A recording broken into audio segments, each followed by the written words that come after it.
الله الله الله الله الله الله الله. دعوتنا إلى الله.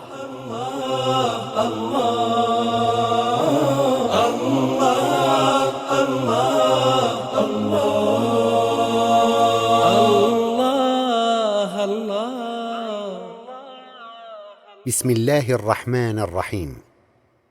الحمد لله رب العالمين، والصلاة والسلام على السراج المنير المبعوث رحمة للعالمين. قال تعالى في سورة يوسف: قل هذه سبيلي أدعو إلى الله على بصيرة أنا ومن اتبعني وسبحان الله وما أنا من المشركين. على ضوء هذه الآية الكريمة قمنا ندعو إلى الله بصورة تدور حول النقاط التالية: أولاً، تعريف الناس بكمال الله تعالى، وبيان رحمته بعباده وعدله في خلقه، ورد كل ما علق بالأذهان وما دار على الألسنة مما يتنافى مع العدالة والرأفة والرحمة وسائر الكمالات الإلهية. ونبراسنا في ذلك قوله تعالى: ولله الأسماء الحسنى فادعوه بها وذروا الذين يلحدون في أسمائه سيجزون ما كانوا يعملون. ثانياً، بيان كمال الرسل عليهم الصلاة والسلام، الذين شهد الله تعالى في كتابه الكريم بطهارة نفوسهم وعصمتهم، وجعلهم مثلاً عليا للعالمين يقتدون بهم، ودحض كل افتراء أو تأويل يتنافى مع سموهم ورفيع مكانتهم، متمسكين في ذلك بقوله تعالى: أولئك الذين هدى الله فبهداه مقتده. ثالثاً، الدعوة إلى التمسك بأهداب الشرع الشريف، وتقوى الله حق تقاته، مع تحذير الإنسان من أن يتبع نفسه هواها ويتمنى على الله الأماني، راجعين إلى قوله تعالى: ليس بأمانيكم ولا أماني أهل الكتاب من يعمل سوءا يجز به ولا يجد له من دون الله وليا ولا نصيرا. وقول رسول الله صلى الله عليه وسلم: الكيس من دان نفسه وعمل لما بعد الموت، والعاجز من أتبع نفسه هواها وتمنى على الله الأماني. رابعاً، إرشاد الناس إلى خطوات الإيمان الصحيح، وفق ما بينه رسول الله صلى الله عليه وسلم لأصحابه الكرام أخذاً عن كتاب الله، إذ ما من امرئ خالطت بشاشة الإيمان قلبه إلا استقام على أمر الله، وكان له رادع من نفسه. وقد أشار تعالى إلى ذلك بقوله الكريم: ومن يؤمن بالله يهد قلبه. خامساً، توقير رسول الله صلى الله عليه وسلم وتعظيمه، وبيان شأنه العالي عند الله، ثم الإرشاد إلى طريق محبته صلى الله عليه وسلم، وبيان ما تثمره محبة تلك النفس الزكية الطاهرة من إقبال بصحبتها على الله، واصطباغ النفس المؤمنة المستشفعة بها بكمال من الله، تأسيا بقوله تعالى: فالذين آمنوا به وعزروه ونصروه واتبعوا النور الذي أنزل معه أولئك هم المفلحون. وقوله سبحانه: قل إن كان آباؤكم وأبناؤكم وإخوانكم وأزواجكم وعشيرتكم وأموال اقترفتموها وتجارة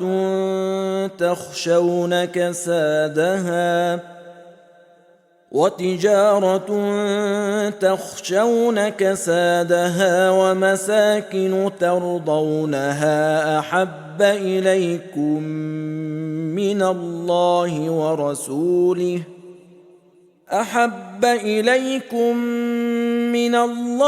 ورسوله وجهاد في سبيله فتربصوا حتى يأتي الله بأمره والله لا يهدي القوم الفاسقين. تلك هي لمحة وجيزة عن مبادئنا ودعوتنا، نتقيد فيها بكتاب الله وسنة رسوله صلى الله عليه وسلم ولا نحيد. وقد أحببنا في هذه الرسالة أن نتكلم عن زيارة رسول الله صلى الله عليه وسلم وأثر محبته في رقي النفس المؤمنة. ومن الله وحده نستمد العون والهداية والتوفيق. اللهم صل عليه. زيارة الرسول صلى الله عليه وسلم. حكم زيارته صلى الله عليه وسلم. صلوات الله عليه. سنبدأ الحديث أولاً عن حكم زيارته صلى الله عليه وسلم، وسنبين فائدتها العظيمة. فنقول: من السنن المؤكدة قصد المدينة المنورة مهاجر الحبيب الأعظم سيدنا محمد صلى الله عليه وسلم لمشاهدة الروضة المطهرة التي هي روضة من رياض الجنة. قال صلى الله عليه وسلم: ما بين قبري ومنبري روضة من رياض الجنة. وزيارة سيد الخلق المبعوث رحمة للعالمين ولكافة الناس بشيرا ونذيرا، لقوله صلى الله عليه وسلم: من حج البيت ولم يزرني فقد جفاني. وفي حديث آخر: من وجد سعة ولم يفد إلي فقد جفاني. إن هذه الزيارة للسيد الأعظم صلى الله عليه وسلم بعد مماته كزيارته في حياته، فقد ورد عنه صلى الله عليه وسلم: من حج فزار قبري بعد وفاتي فكأنما زارني في حياتي. اللهم صل عليه. أدب زيارة الرسول صلى الله عليه وسلم. صلوات الله عليه. ننتقل الآن إلى الحديث عن الأدب الذي يجب على المؤمن أن يتحلى به قبل زيارته صلى الله عليه وسلم، إذ ينبغي على من أراد زيارة الرسول صلى الله عليه وسلم أن يكثر من الصلاة والسلام عليه في مسيره إلى تلك الزيارة الشريفة.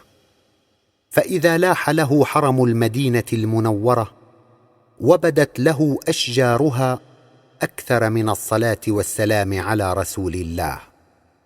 فإذا شارف المدينة فعليه أن يدخلها ماشيا إن أمكن، ثم يغتسل ويتنظف ويلبس أحسن الثياب ويتطيب ظاهرا، حتى إذا بلغ المسجد النبوي فعل ما يفعله المرء حين يريد الدخول على العظماء، فوقف قليلا كالمستأذن، وعند دخوله المسجد النبوي الشريف يقصد الروضة المطهرة، وهي ما بين قبره صلى الله عليه وسلم ومنبره، فيصلي ركعتين تحية المسجد بجانب المنبر، والأولى أن تكون في المحل الذي كان يصلي فيه رسول الله صلى الله عليه وسلم، ثم يدعو بما يشاء معدا نفسه للمثول بين يدي رسول الله صلى الله عليه وسلم إعدادا باطنا، ثم ينهض للزيارة. اللهم صل عليه. فائدة الزيارة وغايتها. صلوات الله عليه. ترى لماذا حث رسول الله صلى الله عليه وسلم على هذه الزيارة؟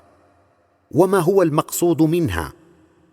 أم ماذا يجد الإنسان في زيارته؟ وماذا يجنيه من الخير؟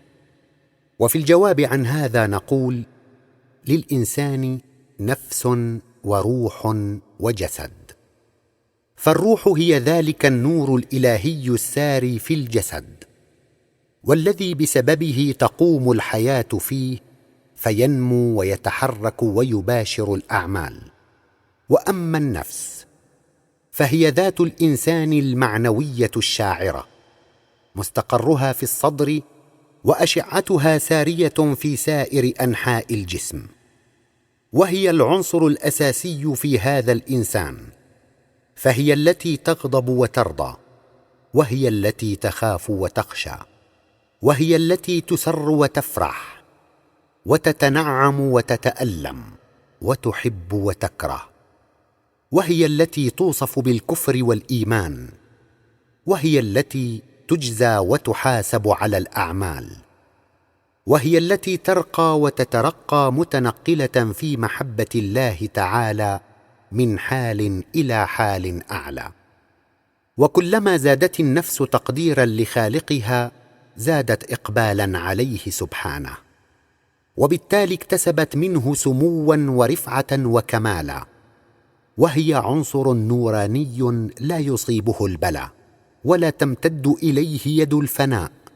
وما الجسد إلا ثوب النفس ولباسها، فهو الحامل لها، وبواسطته تباشر أعمالها، وعن طريق الحواس تتعرف إلى ما حولها. فإذا ما فارقت الروح الجسد ومات هذا الإنسان، لبست النفس الحال الذي كانت قد وصلت إليه في الحياة الدنيا. وما القبر الذي يضم الجسد إلا مركز لتلقي شعاع النفس المستنيرة، ومهبط لأشعة من النفس الميمونة. وتكون النفس المؤمنة أو التقية والحالة هذه كالشمس، جرمها في السماء وأشعتها سارية في كل ناحية من أنحاء الفضاء، تملأها بالنور والضياء. وما هذا إلا مثال يقرب لك الحقيقة. والنفس المؤمنة أسمى بكثير وأرفع مما يمكن أن يتصوره إنسان، فحالها بعد الوفاة لا يختلف عن حالها في الدنيا من حيث الإقبال على الله، بل إنها ترقى في هذا الإقبال لحظة فلحظة وآنا بعد آن. والنفس المؤمنة تسري مع نفس رسولها الكريم من الكعبة سارية بتجليات ربها، وإن كانت من حيث علاقتها بجسدها في حال برزخي إشرافي، غير أنها تسمع وترى، إذ تصبح النفس التقية بعد الموت كلها أعينا وكلها آذانا، فهي أسمع وأشد شهودا ورؤية مما كانت عليه في الدنيا. وهكذا إذا أنت ذهبت لزيارة رسول الله صلى الله عليه وسلم ووقفت أمام ضريحه الشريف تسلم عليه، فنفسه صلى الله عليه وسلم تشاهدك وتراك وتسمع سلامك، وتسري إليك عن طريق الكعبة إلى ضريح جسده الطاهر المقدس، غامره اياك بفيوضات ربها الاعلى.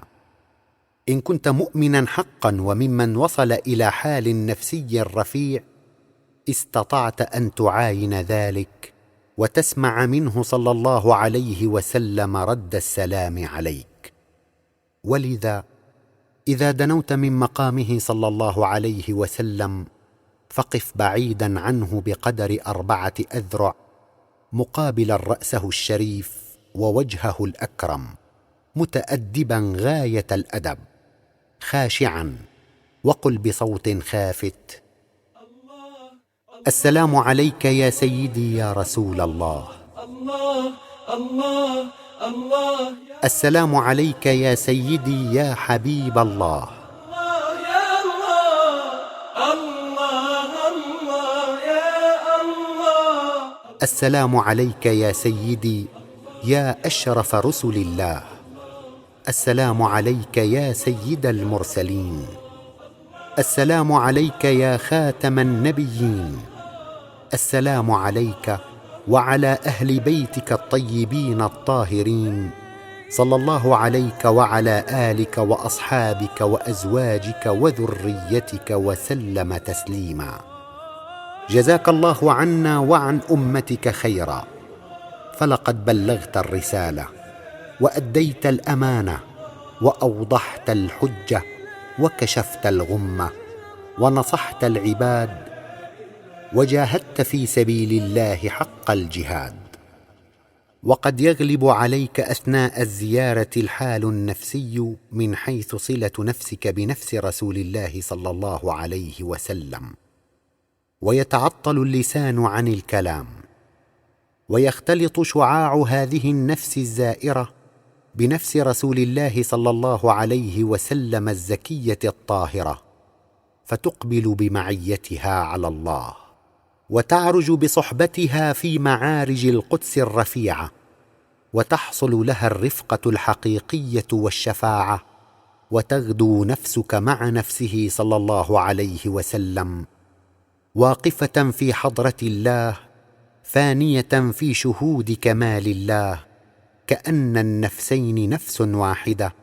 وتلك هي حال من أحوال الشفاعة الدنيوية التي ما فاز بها مؤمن إلا وغدا إنسانا إنسانيا ومؤمنا كريما وعالما حكيما.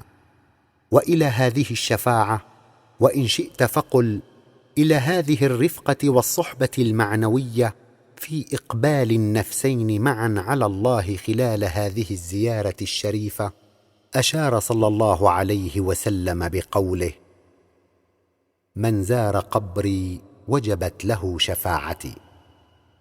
فهي شفاعة صحبة ورفقة في الإقبال بمعيته صلى الله عليه وسلم على الله، والائتمام به في الوجهة إلى الله، تبدأ بك منذ زيارته هذه، وتمتد بك حتى آخر لحظة من لحظاتك في هذه الحياة، بل تلازمك ولا تفارقك إلى ما بعد الوفاة. فما تزال نفسك مرافقة مصاحبة تلك النفس السامية حتى تقف للحساب بين يدي الله. قال تعالى: يوم لا يخزي الله النبي والذين آمنوا معه نورهم يسعى بين أيديهم وبأيمانهم يقولون ربنا أتمم لنا نورنا واغفر لنا إنك على كل شيء قدير. تلك هي الغاية من زيارتك لرسول الله صلى الله عليه وسلم. وفي الحقيقة لا يعرف قدر هذه الزيارة إلا امرؤ آمن بالله حق الإيمان، يتوج حجه بتلك الزيارة العالية، ويسمو بنفسه إلى منازل المؤمنين الصادقين. صلوات الله اللهم صل عليه. وجوب محبته عليه أفضل الصلاة والسلام، أثر المثل الأعلى في سلوك الإنسان. صلوات الله عليه. بعد أن بينت لك ما بينت من عظيم فائدة الزيارة وغايتها السامية، لعلك تقول: اجدك كلما عرضت لك مناسبه وكلما انفسح امامك مجال تنتهز الفرصه وتغتنمها لتتكلم عن صله النفس بنفس رسول الله صلى الله عليه وسلم. وانك دوما لتؤكد وجوب محبته وارتباط النفس به صلى الله عليه وسلم تاكيدا يكاد يجعل هذه المحبه وهذا الارتباط فرضا ضروريا وامرا لازما. فهل من ايه في القران الكريم ام هل من حديث شريف ورد عنه صلى الله عليه وسلم يبين ضروره هذه المحبه وهذا الارتباط، ام انها اذواق تتذوقها واشواق اعتلجت في نفسك وحلت بها لا تبرحها، فجعلت تتحين الفرص وتوجد المناسبات لتعبر عنها وتبثها؟ ان كثيرا من الناس في عصرنا قل ان يتعرضوا لهذه الناحيه او يعرفوا شيئا عنها، حتى انهم ليستغربون منك هذه الاحاديث التي تسوقها بهذا الخصوص استغرابا شديدا. فهل من اثاره من علم او هل من مستند الى كتاب او سنه يشير الى هذه الناحيه وينير امامنا السبيل تجاه هذه النقطه الهامه؟ وفي الجواب عن هذا السؤال وتوضيحا لهذه الناحيه اقول: ما اوصل كثيرا من الناس الى ما اوصلهم اليه من بعد ذريع عن طريق الفضيله والكمال، وما اوقعهم فيما اوقعهم به من تدهور مريع في الدين والاخلاق، الا عدم تقديرهم وتعظيمهم لرسول الله صلى الله عليه وسلم. اذ من القوانين العامه والسنن الكونيه الثابته التي يؤيدها علم النفس وعلم الاجتماع ان فقدان المثل الاعلى يصل بالانسان حتما شاء ام ابى الى هذا التدهور وهذا الانحطاط.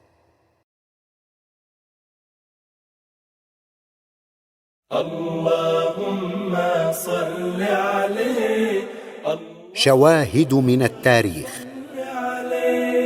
صلوات الله عليه. وكفاك بالتاريخ في هذا المجال برهانا واضحا وشاهدا عدلا، فانك اذا ذهبت توازن بين بعض الناس في عصرنا وبين اولئك الصحابه الكرام الذين عاصروا وصاحبوا رسول الله صلى الله عليه وسلم، وان شئت فقل اذا ذهبت توازن بين احوال المؤمنين الذين احبوا رسول الله صلى الله عليه وسلم وعظموه ووقروه وما وصلوا اليه من سمو في منازل الفضيله والكمال، وبين المنافقين الذين ابتعدت نفوسهم عن هذا الحب السامي ووقعت في الجفاء والبعد عن الله، لتبدى لك الفرق جليا واضحا، ولعرفت عظيم شان هذه المحبه وضرورتها. وقد عرفنا صلى الله عليه وسلم بذلك القانون النفسي الذي تخضع له نفوس جميع المحبين في الرفقه والصحبه والارتباط، اذ يقول صلى الله عليه وسلم: المرء مع من احب. واذا كان المرء مع من احب فهو متصل النفس به مرتبط القلب. واذا كان رسول الله صلى الله عليه وسلم بسبب حبه العظيم لله دوما مع الله، فكل محب لرسول الله صلى الله عليه وسلم على حسب هذا القانون النفسي الذي قرره صلى الله عليه وسلم وعلى حسب التبعيه دوما مع الله. فكلما ذكرت رسول الله صلى الله عليه وسلم ان كنت محبا له حقا صرت مع الله، ودخلت نفسك معه في حضره الله، وتلك هي علامه حبك الصادق له صلى الله عليه وسلم، وما في ذلك من شك او ريب، لان المرء مع من احب. اللهم صل عليه. أدلة وجوب محبة الرسول صلى الله عليه وسلم من الكتاب والسنة. صل عليه صلوات الله عليه. هذا وقد أكد لنا تعالى في كتابه الكريم ضرورة محبة رسول الله صلى الله عليه وسلم، وبين لنا أن محبته صلى الله عليه وسلم يجب أن تحتل في نفوسنا المكان الأول بعد محبته تعالى.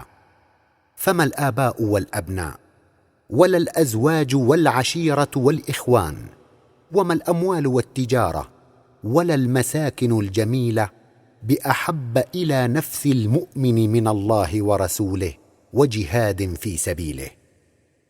قال تعالى في سورة التوبة: قل إن كان آباؤكم وأبناؤكم وإخوانكم وأزواجكم وعشيرتكم وأموال اقترفتموها وتجارة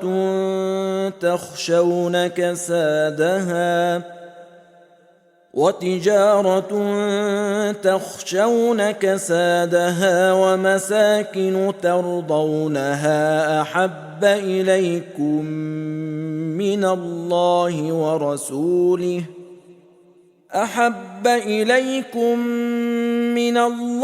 ورسوله وجهاد في سبيله فتربصوا حتى يأتي الله بأمره والله لا يهدي القوم الفاسقين.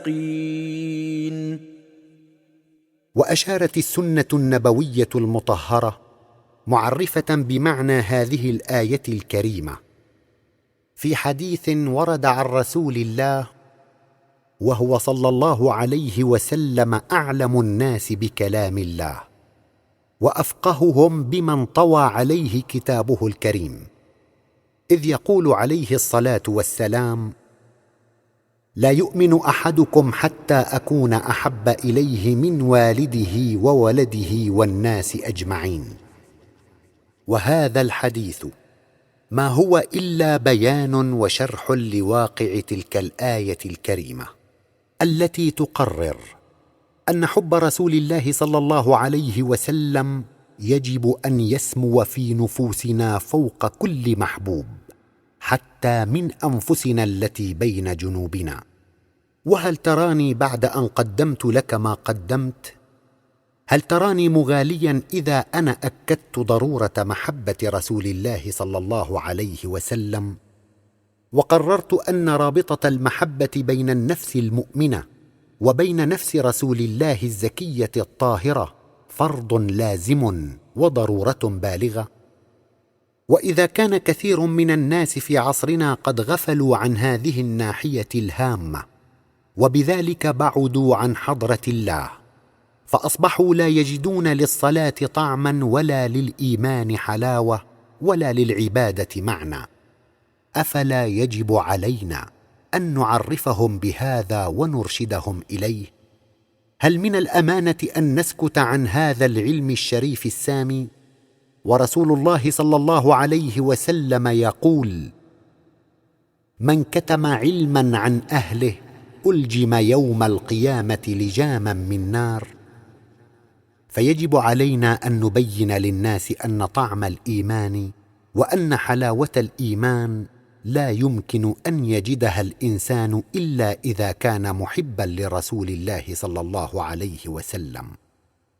فقد قال رسول الله صلى الله عليه وسلم: 3 من كن فيه وجد حلاوة الإيمان: أن يكون الله ورسوله أحب إليه مما سواهما، وأن يحب المرء لا يحبه إلا لله، وأن يكره أن يعود في الكفر بعد إذ أنقذه الله منه، كما يكره أن يلقى في النار.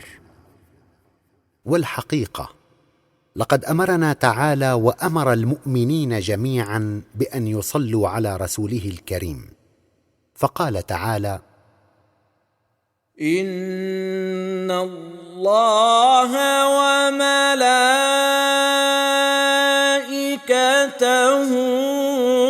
يصلون على النبي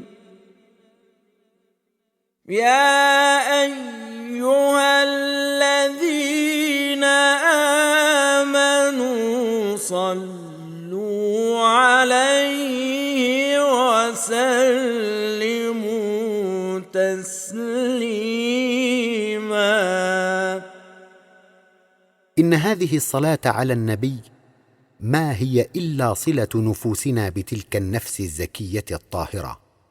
قال تعالى: ومن الأعراب من يؤمن بالله واليوم الآخر ويتخذ ما ينفق قربات عند الله وصلوات الرسول ألا إنها قربة لهم سيدخلهم الله في رحمته إن الله غفور رحيم. وكلمة صلوات الرسول تعني أن هذه الصلات النفسية بنفس رسول الله هي قربة عند الله. إنه لا يمكن لنفس من الأنفس أن تصلي على رسول الله حقيقة الصلاة عليه إذا هي لم تكن محبة لرسول الله ومعظمة موقرة. وهل المحبة يا ترى ألفاظ تقال وأوصاف توصف وادعاء يدعى، أم أنها أذواق يتذوقها المحب وأحوال تخالط النفس وتلازمها؟ فما يستطيع المحب المشوق انفكاكا عنه صلى الله عليه وسلم ولا تحولا، بل إن نفسه لتسمو وتتسامى فتعرج بمعيته صلى الله عليه وسلم في معارج القدس والطهر والكمال. ومن ذاق هذه الأحوال عرف عظيم شأنها ورفيع قيمتها. وما يعرف ما نقول إلا من اقتفى أثر الرسول. تجد الناس يبحثون عن السعادة ويسعون وراءها، فهذا ينشدها في المال، يبذل الجهود الطائلة ليستكثر منه ويستزيد. ورسول الله صلى الله عليه وسلم يقول: تعس عبد الدرهم وعبد الدينار. فما يزيد عبد الدرهم والدينار ماله إلا تعبا وشقاء، وكلما ازداد وراء جمع المال سعيا ازداد عن السعادة بعدا. وهذا ينشد السعادة في السلطان والمنصب العالي. وكم مرة هلك عن ذي سلطان سلطانه ولم يتمتع إلا قليلا بمنصبه فأضحى حزين القلب نادما. وذاك ينشدها في الصحة والحياة المترفة، وأيام الصحة في الحياة قل أن تبقى وتستمر وتدوم. وهكذا كل امرئ ينشد السعادة في شيء، والحقيقة أن السعادة لا تأتينا مما حولنا ويحيط بنا، إنما السعادة حال معنوي ينبعث في نفس الإنسان ذاته. وما يفوز بالسعادة حقا إلا مؤمن بالله محب لرسول الله صلى الله عليه وسلم، إذ بهذه المحبة وهذا الارتباط بتلك النفس المقبلة على الله تدخل النفس كما رأينا من قبل على الله. وهل من سعادة تجدها النفس إلا بإقبالها على الله ودخولها في حضرته وأنسها بجنابه؟ وأي شيء أحب إلى النفس من الله وهو خالقها وموجدها؟ وهل من جميل أجمل منه تعالى وهو مبعث الجمال وأصله؟ وما جمال الكون كله إلا ذرة أضفاها تعالى من جماله على هذا الكون فأضحى كل ما تراه فيه جميلا. أفبعد هذا يجد الإنسان أحب إليه من خالقه وأصل وجوده؟ وإذا كان الإنسان بدخوله هذا في حضرة الله تعالى يشهد طرفا من الرحمه الالهيه والعطف والرافه والحنان، ويرى ان كل ما تسوقه اليه هذه الذات العليه المحبه واليد العطوفه الرحيمه ان هو الا محض فضل وخير واحسان. افلا تراه بعد هذه المشاهده يرضى بكل ما يسوقه الله اليه؟ وفي الحديث الشريف: وارض بما قسم الله لك تكن اغنى الناس. اذن فلا سعاده الا بالرضا، رضا المحب لحضره الله بكل ما يسوقه اليه وجميع ما يعامله به، ولا يوصلك الى هذه المنزله الا حب الله وحب رسوله صلى الله عليه وسلم. اللهم صل عليه. الطريق الموصله الى محبه الرسول صلى الله عليه وسلم قانون ارتباط الاتباع بزعيمهم. صلوات الله عليه. وتسالني عن طريق محبه رسول الله صلى الله عليه وسلم، وتحب ان تتعرف الى الاصول التي يوصلك التمسك بها الى هذه المحبه الساميه، وتقول: ما من شيء في هذا الكون الا وله سنه وقانون واصول. وما دامت سعاده الانسان مرتبطه بمحبه الرسول، فما الطريق اليها وما الاصول الواجب اتباعها؟ فاقول: ما من طريق ولا وسيله تصل بك الى حب رسول الله صلى الله عليه وسلم وتقديره الا اذا انطوت نفسك على قبس من بعض صفاته او طرف من اخلاقه. اذ من السنن الكونيه لهذه النفس الانسانيه ومن القواعد العامه التي اصبحت اليوم معروفه في علم النفس الاجتماعي انه لا ينشا الارتباط النفسي بين الزعيم والاتباع الا اذا مثلهم جميعا في منازعهم وتفوق عليهم في اتجاهاتهم.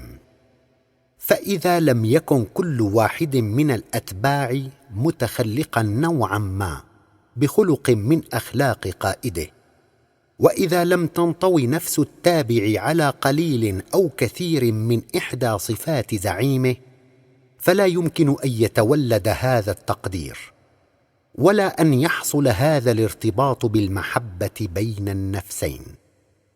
واذا كان هذا الارتباط يتزايد وينمو كلما ازدادت هذه الصفه في التابع ظهورا وتمكنا، وزاد فيها من ذلك الزعيم قربا ودنوا، فلا ريب ان تحقق التابع باكثر من صفه واحده يجعله اكثر لذلك المثل الاعلى تقديرا واشد به ارتباطا وحبا.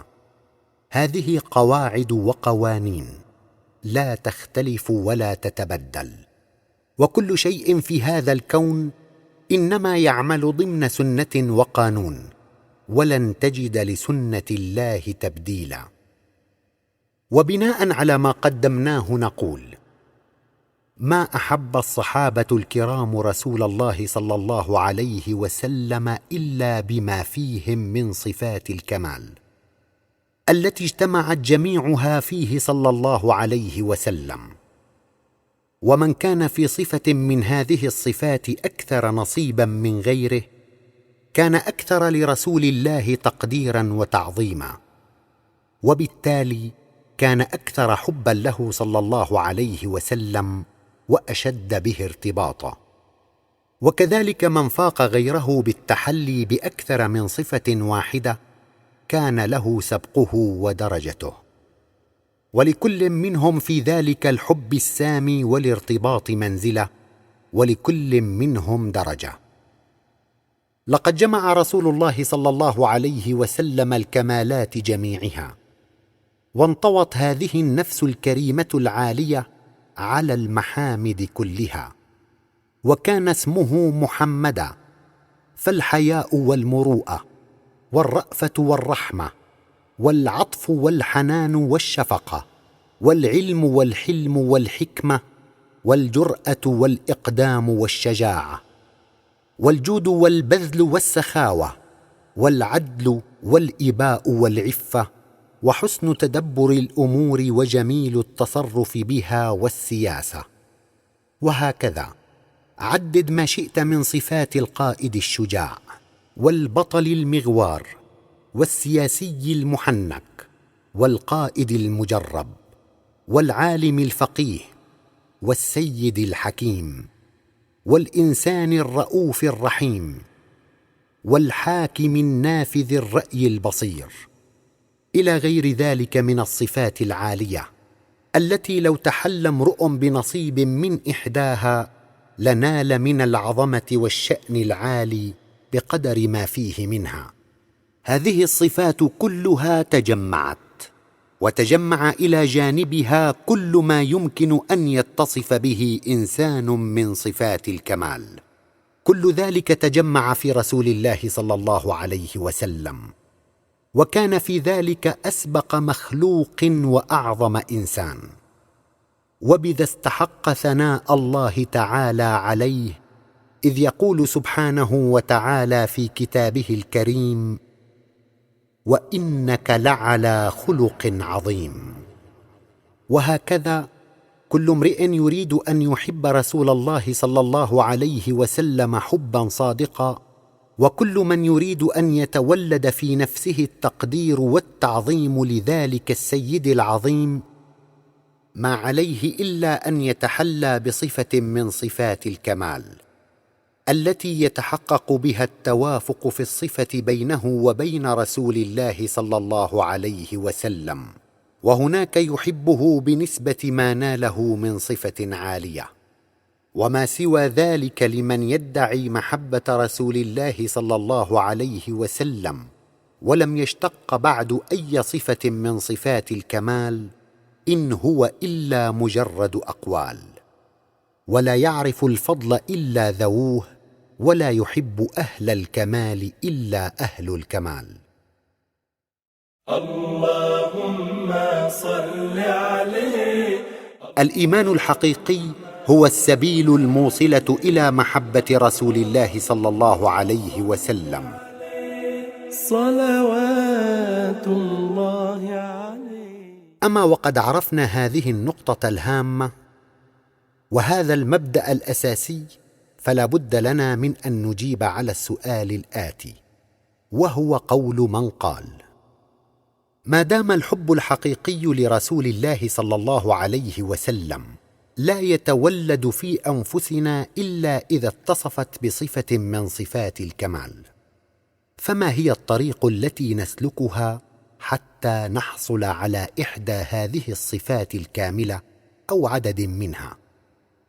وفي الجواب عن هذا نقول: أصل الكمال ومصدره الأساسي هو الله سبحانه وتعالى، وما من صفة عالية انطبعت في نفس أو حلت بها إلا وهي من ذلك الأصل والمصدر العالي.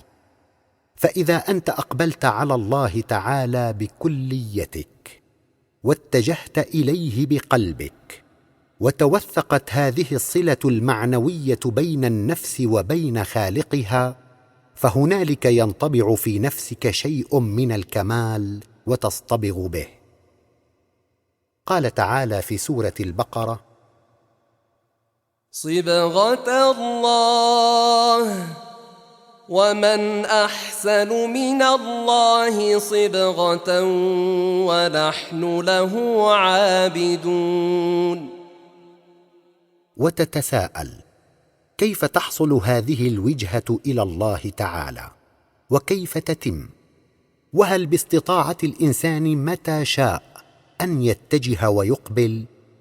فأقول: إن هذه الوجهة إلى الله تعالى وهذا الإقبال عليه لا يكون ولا يتم إلا إذا كانت هذه النفس واثقة من إحسانها، مطمئنة إلى أن الله راض عنها بعملها.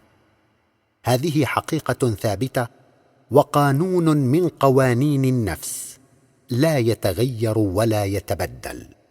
وما دام الانسان لا يجد هذه الثقه ولا يشعر بهذه الطمانينه، فليس بمستطيع ان يلتفت الى خالقه او يقبل عليه مهما حاول واراد.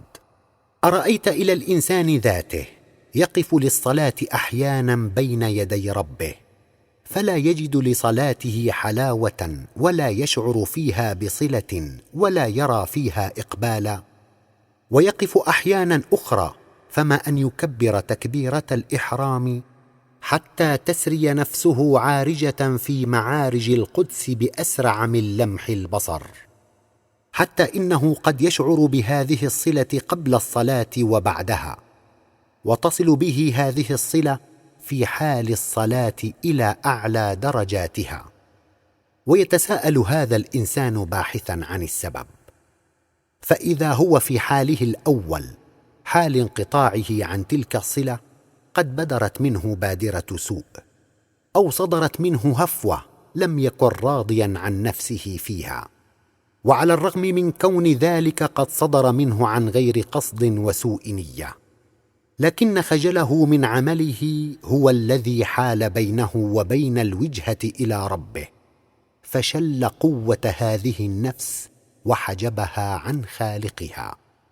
فاذا هي في جفاء البعد، واذا هي في حال من عدم الاقبال، لا ينفك عنها ما دامت خجلى من عملها، الا ان تخرج من هذا الحال بعمل طيب تقوم به. وفي الحديث الشريف: واتبع السيئه الحسنه تمحها. واذا هو في حاله الثاني حال الاقبال على الله قد ادى خدمه طيبه او قام بعمل صالح، فاذا للنفس من ثقتها برضاء الله عنها ما جعلها في قرب وصله واقبال. وتسالني عن السبيل الذي يدفع بالانسان الى العمل الصالح ويحجزه عن الوقوع في السيئات، فاقول: لقد قرن القران الكريم العمل الصالح في مواضع شتى وفي عدد كبير من الايات بالايمان، لنعلم ان الايمان هو سبيل الصالح من الاعمال، وهو السبيل والسبب الوحيد لاجتناب السيئات، فليس يصلح عمل الانسان وهو لا يستطيع اجتناب السيئات الا اذا وصل الى الايمان. وهكذا فالايمان الحقيقي هو النقطه الاولى التي يكون منها الانطلاق، وهو وحده الموصل الى الاستقامه والبعد عن الوقوع في المعاصي والموبقات، وبالتالي هو الاخذ بيد هذه النفس الى الصلاه الحقيقيه المنطويه على الصله بالله تعالى، حيث تستقي النفس الكمال وتصطبغ به وتتحلى بكريم الصفات، وهنالك تجدها تحب الرسول صلى الله عليه وسلم وترافقه بلا انقطاع. ولعلك تقول: ذكرت من قبل ان اصحاب رسول الله صلى الله عليه وسلم لم تسمو نفوسهم ذلك السمو العالي ولم تبلغ منازل الكمال الرفيعه الا بسبب حبهم لرسول الله صلى الله عليه وسلم. فلما اردت بيان الطريق الى محبه الرسول صلى الله عليه وسلم قلت: لا يستطيع الانسان ان يحب رسول الله حبا حقيقيا الا اذا كانت نفسه متحليه بنصيب من صفات الكمال. فهل الكمال النفسي يا ترى هو الذي يصل بالانسان الى محبه رسول الله، ام ان محبه رسول الله صلى الله عليه وسلم هي التي تسمو بالنفس الى منبع الكمال؟ وفي الجواب عن هذا نقول: اذا كان المستمع يظن ان بين القولين اختلافا وتناقضا، فليس بينهما شيء من ذلك اصلا، فانت لا تستطيع ان تحب رسول الله صلى الله عليه وسلم حسب ما كنا بيناه وفصلناه الا اذا استقيت من الله تعالى بصلاتك المبنيه على استقامتك وايمانك طرفا من صفه من صفات الكمال. فاذا انت وصلت الى محبته صلى الله عليه وسلم واستغرقت نفسك في هذه المحبه، فعندئذ تتدرج في الكمال الى اسمى المنازل وتبلغ فيه اعلى المراتب، اذ تدخل بصحبته صلى الله عليه وسلم فتشرب من ذلك المنبع العالي والبحر اللامتناهي، تعالى الله عن كل مثال، شربا متواصلا، وتسمو نفسك سموا كبيرا، وتصل الى حال ما كنت لتصل اليه في يوم من الايام، او تصبح من اولئك الرجال لولا توسلك بمحبته صلى الله عليه وسلم واستشفاعك به الى الله تعالى. تلك هي ثمره محبه رسول الله صلى الله عليه وسلم، وذلك بعض ما نفهمه من حث الله تعالى ايانا على محبه رسوله الكريم، وامرنا في محكم كتابه بالصلاه عليه.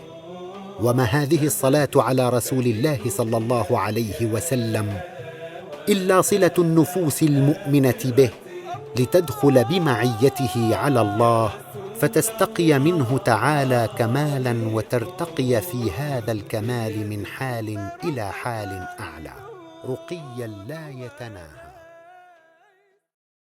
الله الله الله الله الله الله الله الله. مراحل الايمان الحقيقي موازنه بين الايمان المبني على السماع والنقل والايمان المبني على الاستدلال والعقل.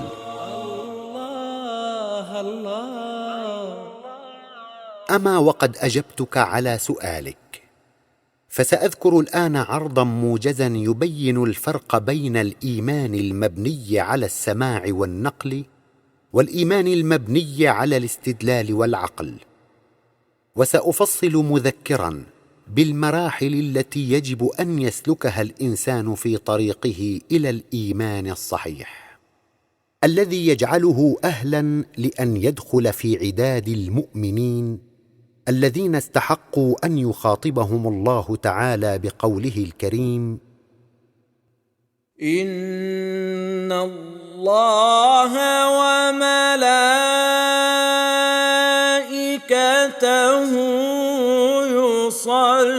يصلون على النبي يا أيها الذين آمنوا صلوا عليه وسلموا تسليما.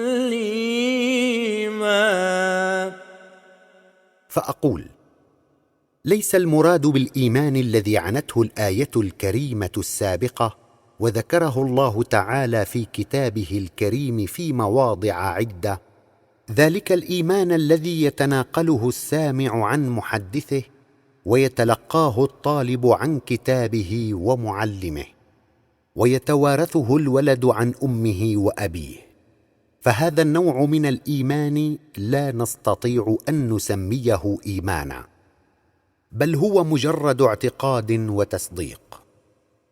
الإيمان الصحيح لا يأتينا من غيرنا، بل إنما ينبعث في قرارة نفوسنا ويتولد في قلوبنا.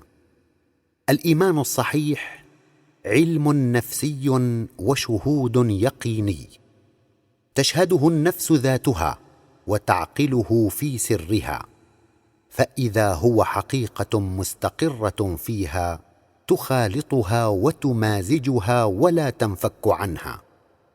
الإيمان شيء معنوي يسري في النفس سريان الكهرباء في الأسلاك والماء في الأغصان والحياة في الأجساد، يشرق في النفس فيشع فيها النور والعلم والحياة، تدلل عليه الصفات الحسنة والمعاملة الطيبة والأخلاق الكريمة والأعمال الصالحة، ويشعر به المرء في صميمه فيطمئن به قلبه وترتاح اليه نفسه وتنقشع امامه الشكوك والشبه وتمحي به الظلمات.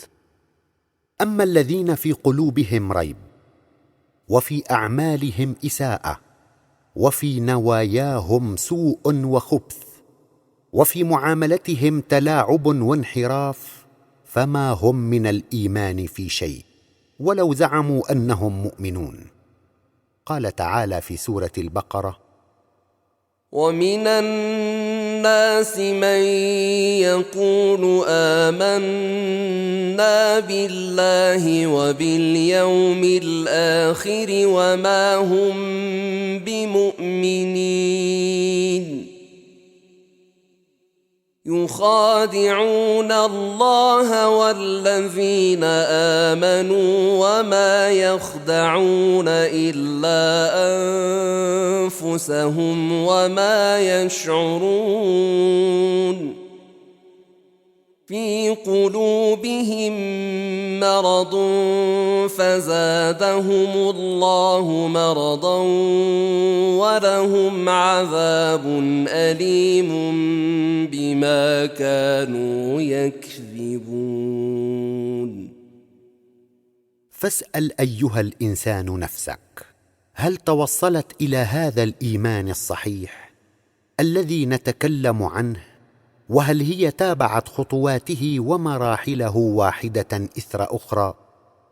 فإن فعلت فاطلب منها أن تذكر لك هذه المراحل وتعددها وتبين لك الطريق التي سلكتها. وإن لم تفعل فاستمع إلي أرشدك، وما عليك إلا أن تسلك الطريق بذاتك وتتعرف إلى مراحله واحدة بعد واحدة. مراحل الإيمان الثلاث. للإيمان مراحل ثلاث. أولاً، إن أول ما يجب أن يبدأ به الإنسان أن ينظر في نفسه ويتفكر في ذاته مما خلق، وكيف تكون في بطن أمه حتى صار إنساناً سوياً. وعليه أن يتابع بفكره الأطوار التي تنقل فيها والمراحل التي مر عليها، فمن نطفة إلى علقة، ومن علقة إلى مضغة، ومن مضغة إلى إنسان سوي كامل الهيئة تام التركيب.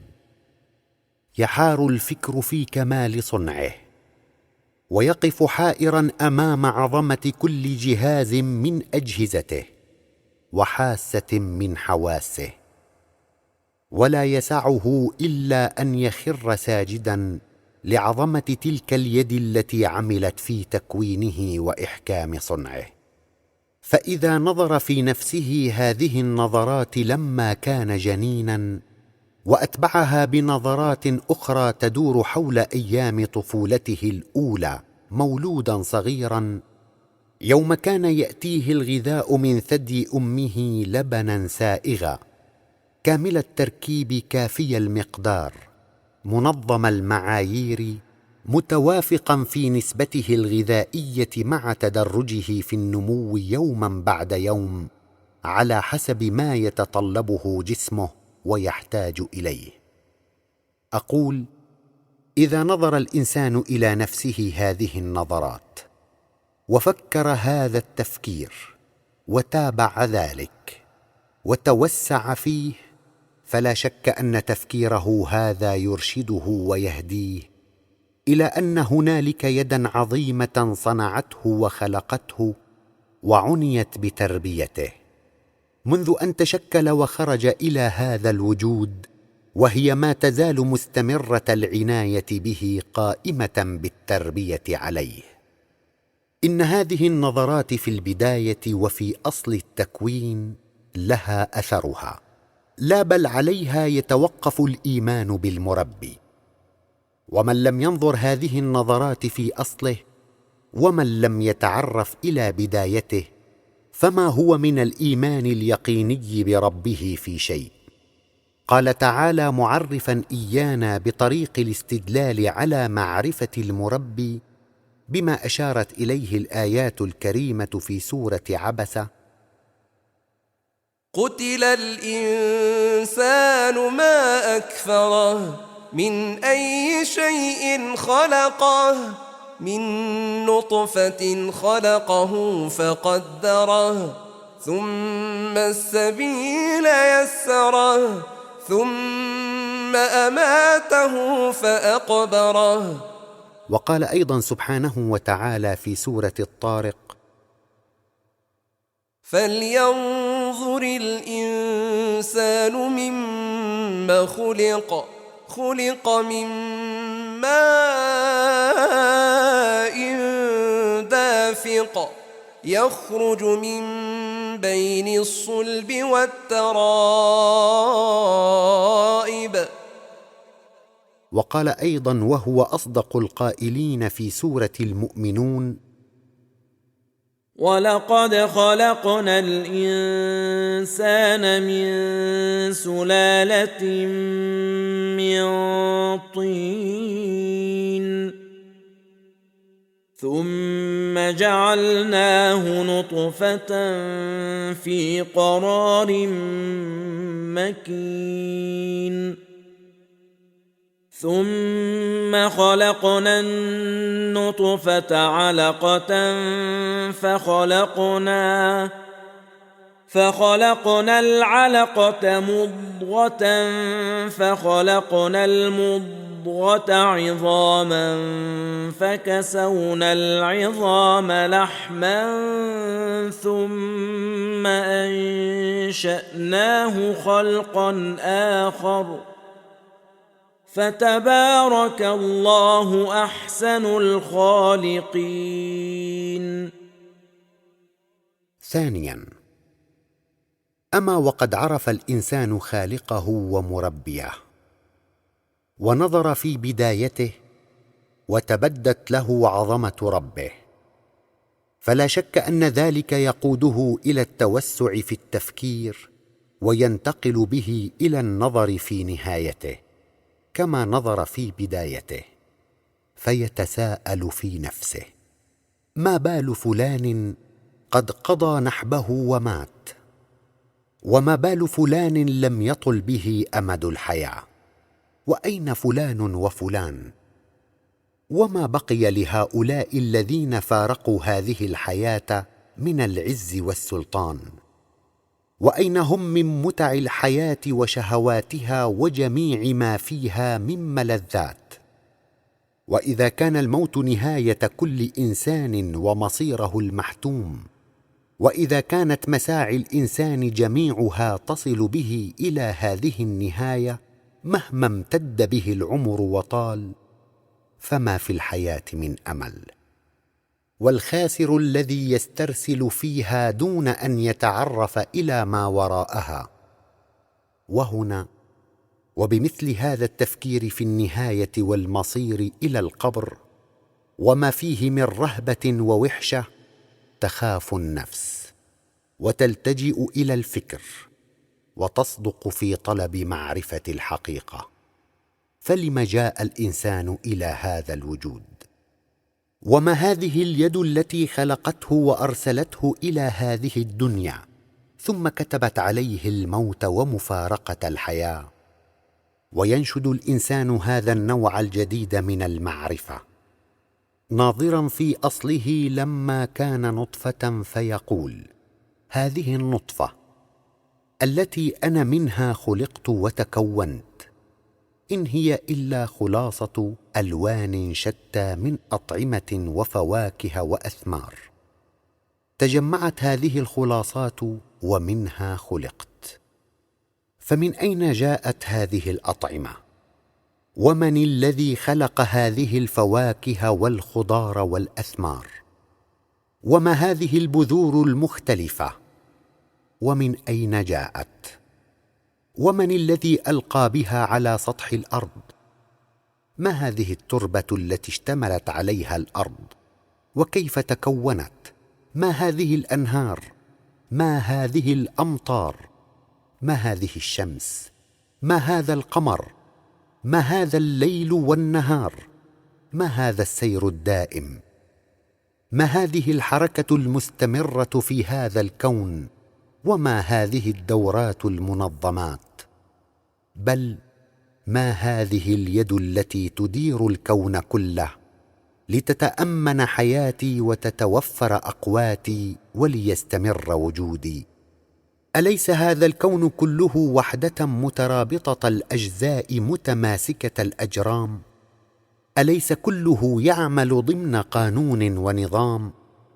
اما لهذا الكون من يد مدبره وقدره عليا مهيمنه تشرف على ملكوت السماوات والارض ولا يعزب عنها من مثقال ذره؟ وهنا ينتقل هذا الانسان الى هذه النقطه الجديده، فتعقل النفس عظمه هذه الاراده العليا والقدره التي لا حد لها، والتي انتظمت الكون بما فيه علويه وسفليه، جليله وحقيره، صغيره وكبيره. تدرك النفس طرفا من عظمه الله تعالى، وتعرف انه لا مسير غيره ولا متصرف في هذا الكون الا الله. انها تدرك حقيقه كلمه لا اله الا الله، فتعلم ان التصرف بيده تعالى وحده، وليس لاحد من حول ولا قوه الا به، وليس من حركه الا بامداده ومن بعد اذنه.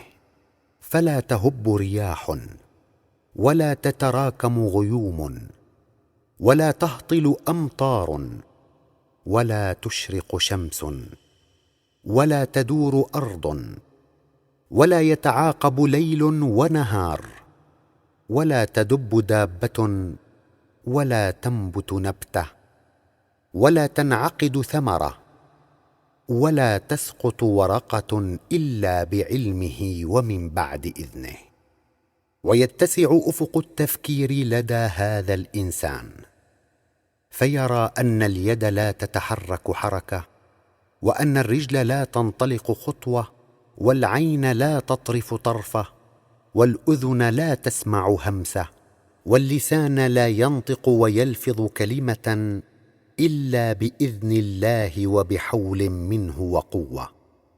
يدرك هذا الانسان ذلك كله عن طريق العقل، لا لمجرد السماع والنقل.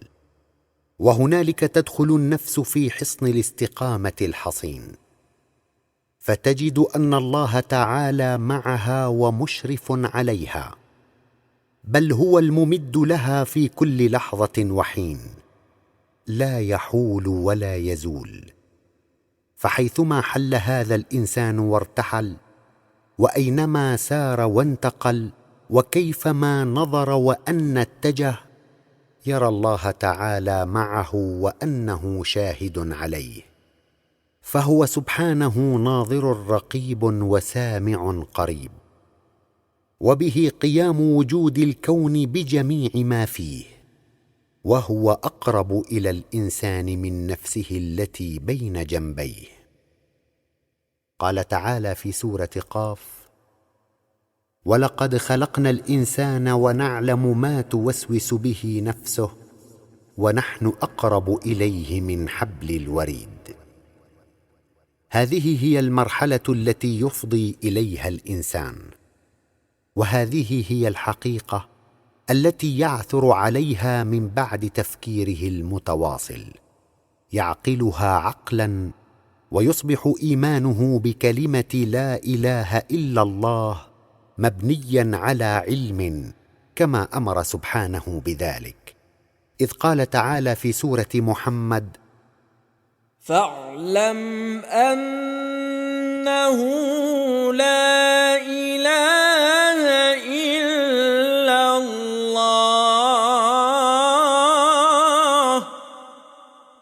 وهذا النوع من الايمان هو المطلوب من كل انسان، وذلك هو الايمان الحق الذي يحجز الانسان عن المعاصي والموبقات.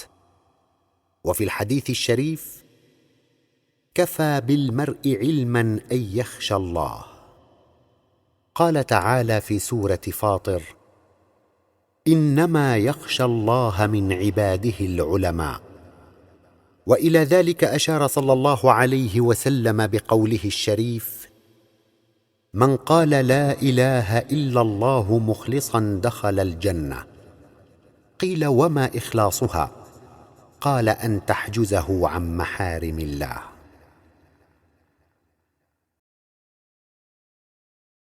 اللهم صل عليه. كيف يصل الايمان الحقيقي بصاحبه الى محبه رسول الله صلى الله عليه وسلم؟ صلوات الله عليه. ولعلك تسال: كيف يصل هذا الايمان الحقيقي الذي تولد بقلب صاحبه الى محبه رسول الله صلى الله عليه وسلم؟ فاجيب: اما وقد اصبح هذا الانسان في حال يشهد معه ان الله تعالى ناظر رقيب ومشرف قريب، لذلك تراه يستقيم على امر الله، فلا يخالف اوامر ربه في شيء. فالعين لا تنطلق واللسان لا ينطق واليد لا تتحرك والرجل لا تخطو الا ضمن ما امر به الله، ووفق ما بينه رسول الله صلى الله عليه وسلم. وقد اشار صلى الله عليه وسلم الى ذلك بقوله الشريف: لا يؤمن احدكم حتى يكون هواه تبعا لما جئت به. وهنا وبمثل هذا السير الطيب والعمل الصالح تتولد في تلك النفس المؤمنه الثقه برضاء الله تعالى عنها، وتتجه اليه، وتحصل لها وعلى حسب اقبالها الصله النفسيه بخالقها. وبهذه الصله تنمحي من النفس شوائبها وكدراتها، وتطهر من ادرانها. وبهذه الصله ايضا تشتق النفس منه تعالى كمالا وخلقا ساميا وصفه عاليه، وبهذا تدخل في عداد من تحلت نفوسهم بالكمال، وتغدو ذات قابليه واهليه لتقدير رسول الله صلى الله عليه وسلم سيد اهل الكمال. وهنالك تصلي الصلوات الخمس كما امر الله بها، وتحصل على الفائده المرجوه منها التي شرعت من اجلها. والى ذلك اشار صلى الله عليه وسلم حيث يقول: ارايتم لو ان نهرا بباب احدكم يغتسل في كل يوم 5 مرات ما تقولون؟ ذلك يبقي من درنه؟ قالوا: لا يبقي من درنه شيئا. قال: فذلك مثل الصلوات الخمس يمحو الله بها الخطايا. اللهم صل عليه. اثر محبه الرسول الاكرم صلى الله عليه وسلم في رقي النفس المؤمنه. صل عليه صلوات الله عليه. وتتقدم النفس بصلاتها يوما اثر يوم، وترقى حينا بعد حين في منازل الكمال، حتى تصبح اهلا لان تتعشق وتشتبك بنفس رسول الله صلى الله عليه وسلم الذي فاقها وفاق العالمين طرا في الكمال. وهنالك وبمثل هذه الحال تدخل بمعيته صلى الله عليه وسلم على الله، فتشهد من الكمال الالهي، وترى من الاسماء الحسنى ما يجعلها تهيم بالله حبا بنسبه ما شهدت ورات. وبهذا الحب السامي لحضره الله تصل النفس الى التقوى، اذ تكتسب من الله تعالى نورا ترى به الخير خيرا والشر شرا. قال تعالى في سوره الحديد: يا أيها الذين آمنوا اتقوا الله وآمنوا برسوله يؤتكم كفلين من رحمته ويجعل لكم نورا تمشون به والله غفور رحيم. وبهذا الحب السامي تشتق النفس ايضا من الحضره الالهيه والذات العليه حظا كبيرا من الكمال، وتصطبغ به اصطباغا يجعلها من اسمى الناس مرتبه واعلاهم منزله. وانه لولا حبها لرسول الله صلى الله عليه وسلم لما استطاعت ان تدخل بمعيته ذلك المدخل العالي، ولما سمت هذا السمو الرفيع. وهذا هو تفصيل ما كنا اشرنا اليه عند كلامنا عن اثر محبه رسول الله صلى الله عليه وسلم في نفوس اصحابه الكرام. والان اذا دخل الانسان هذا المدخل العالي بصحبه رسول الله صلى الله عليه وسلم ونال من الله تعالى ذلك الحظ الوافر من الكمال، فلا تظنن انه يقف عند هذا الحد لا يخطوه ولا يتعداه، بل انه اضحى في حال من الرقي لا يعرف له حد ولا انتهاء. فكلما دخل بمعيه الرسول على الله تعالى اكتسب من الله كمالا، وكلما ازداد كمالا زاد لرسول الله صلى الله عليه وسلم حبا وبه ارتباطا، وهكذا فمن حال الى حال اعلى، ومن مقام الى مقام اسمى. وبناء على هذا فمحبته صلى الله عليه وسلم سبب الارتقاء والعروج في منازل الكمال، وبسببها يحصل محبه صلى الله عليه وسلم على التقوى، فيستنير قلبه بنور الله. وانه لا حياه للقلب الا بحب الله وحب رسوله، ولا عيش الا عيش المحبين له صلى الله عليه وسلم. اولئك الذين سمت انفسهم وتسامت في حبها لهذا السيد العظيم والرسول الكريم، فآثرت محبة الله تعالى ومحبة رسوله على كل محبوب.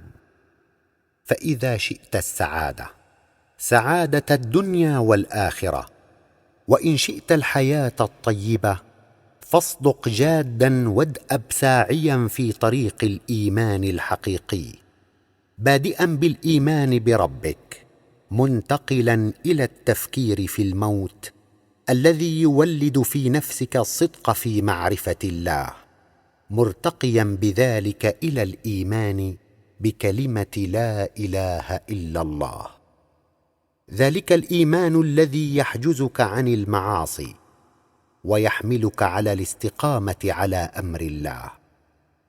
وهنالك تتولد الثقة في نفسك برضاء الله عنك، فتقبل عليه تعالى إقبالا صادقا يصبغ نفسك بالكمال صبغة تؤهلك لحب رسول الله سيد أهل الكمال.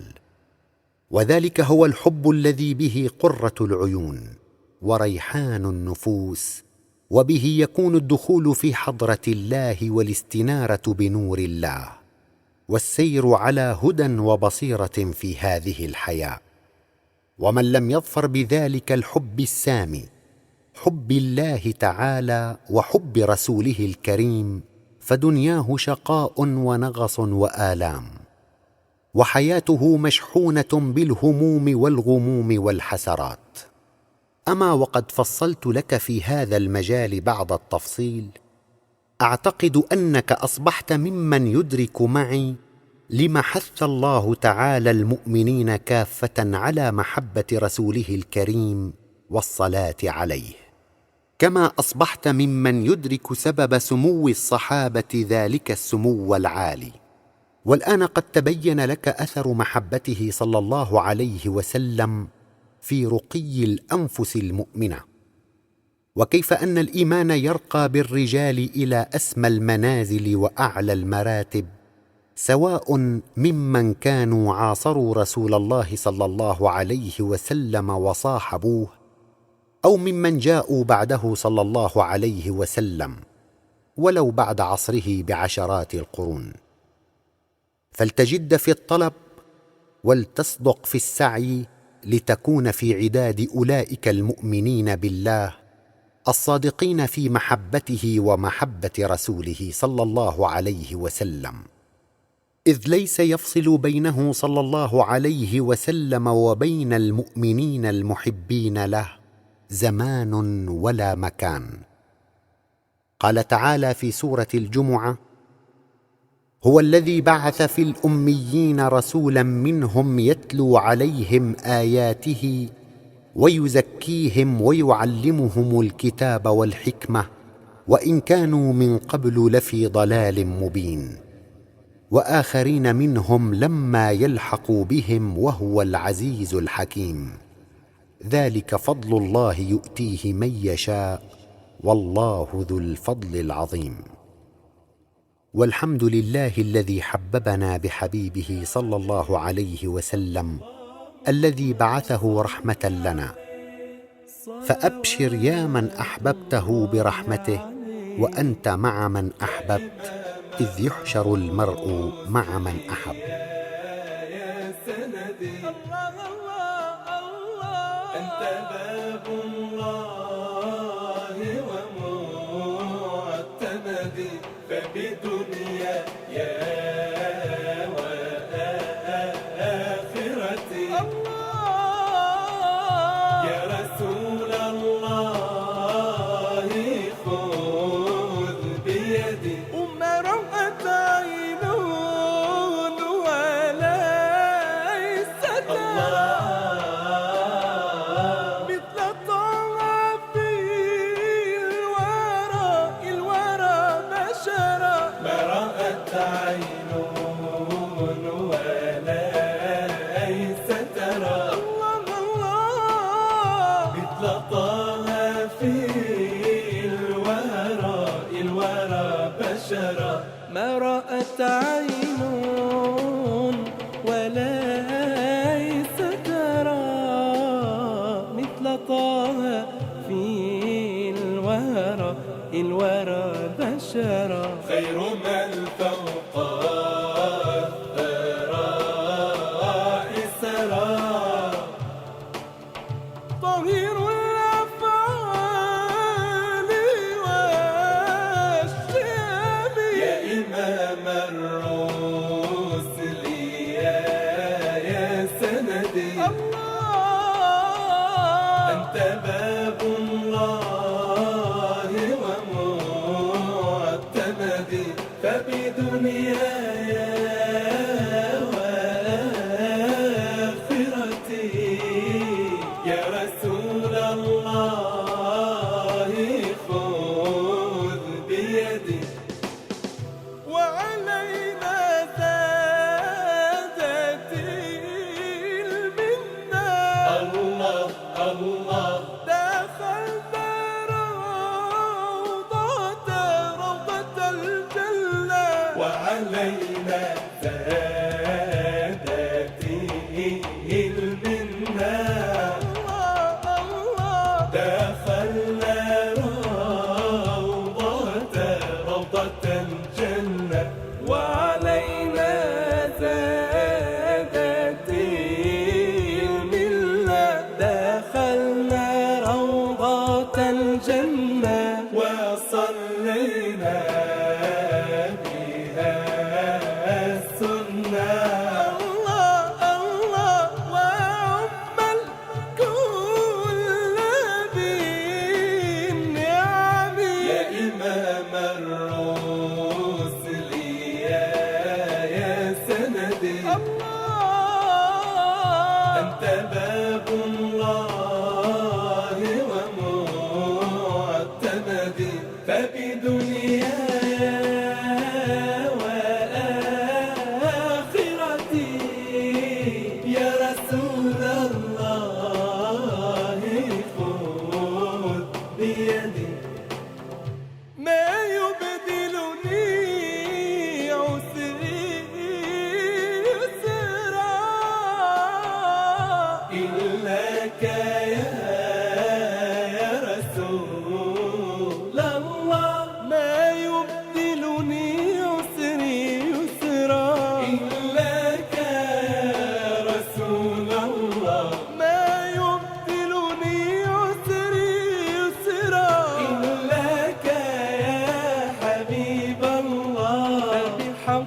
يستاهل حلا عقاب